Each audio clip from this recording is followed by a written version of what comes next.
நாஞ்சில் சம்பத் இன்டர்வியூல ஓப்பனா சொல்றாரு, விஜய் இந்த வாட்டி ஆட்சியை பிடிக்க மாட்டாருன்னு. தாவேகால சேர்ந்ததுக்கு அப்புறம் சொல்றாரு, விஜய் எதிர்கட்சியா வருவாருங்கிறாரு. அப்போ இது இது இது இது அந்த கட்சியில இருக்கிறவங்க என்ன சொல்றாங்கன்னா, விஜய் ஆட்சியை புடிச்சிருவாருங்கிறாங்க.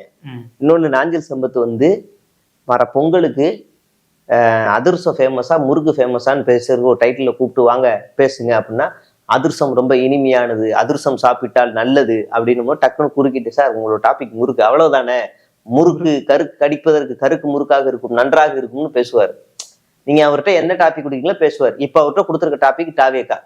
எலெக்ஷன் முடிஞ்சதுக்கு அப்புறமா திரும்ப அவர்கிட்ட எந்த டாபிக் வேணாலும் கொடுப்பாங்க. நாத்தாக்கான்னு சொன்னாருன்னா பேசுவார். சீமான் கட்சியில இருந்து பேசுவார். எந்த கட்சிக்கு வேணாலும் அவர் பேசுவார்.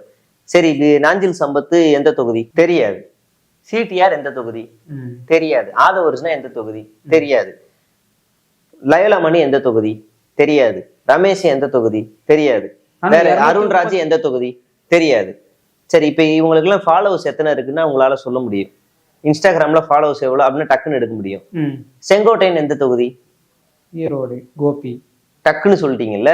ஃபாலோவர்ஸ் எவ்வளவு அதெல்லாம் முக்கியம் இல்ல, தொகுதி தான் முக்கியம். ஆனா 234 தொகுதி. அதான் சொன்னேன், எந்த தொகுதியில நிப்பாங்க.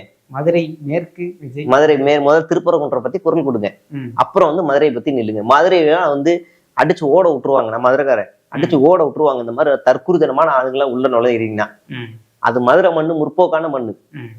நீ வந்து சாதி ரீதியா வந்து எல்லாம் வந்து பேசிக்கிட்டு எல்லாம் பண்ணிக்கிட்டு இருந்தாலும் அரசியல் ரீதியா ரொம்ப தெளிவான ஒரு மண்ணு அது. நீ அப்படியெல்லாம் பண்ணிக்கிட்டு இருந்தீங்கன்னா அங்க சாதி ரீதியா ஒரு பக்கம் இருந்தாலும் மத ரீதியா அவன் ஒற்றுமையா இருப்பான். அப்படியான ஒரு அந்த இடத்துல போய் நீ மத ரீதியா ஒரு பிரச்சனை வரும்போது நீ குரல் கொடுக்காம அங்க போய் ஓட்டு கேட்டா உன்னை ஓட விட்டுருவான். நீ நிக்கவே கூடாது இங்க. நாங்க இங்க இஸ்லாமியர்கள் நாங்களும் பல 100 வருஷமா இங்க உட்காந்துக்கிட்டு இருக்கிறோம். நீ ஒரு பிரச்சனை வருது, குரல் கொடுக்காம நீ வீட்டுக்குள்ள தூங்கிக்கிட்டு இருப்ப.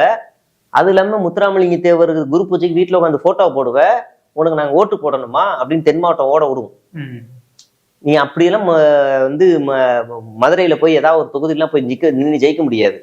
ஏதாவது எங்கேயாவது பொட்டல்காடுல போய் நில்லுங்க, அந்த பக்கமா இல்ல பீகார்ல போய் நில்லுங்க, ஜெயிக்க வாய்ப்பு இருக்கு. காசு கொடுத்தா ஓட்டு போட்டுருவாங்க.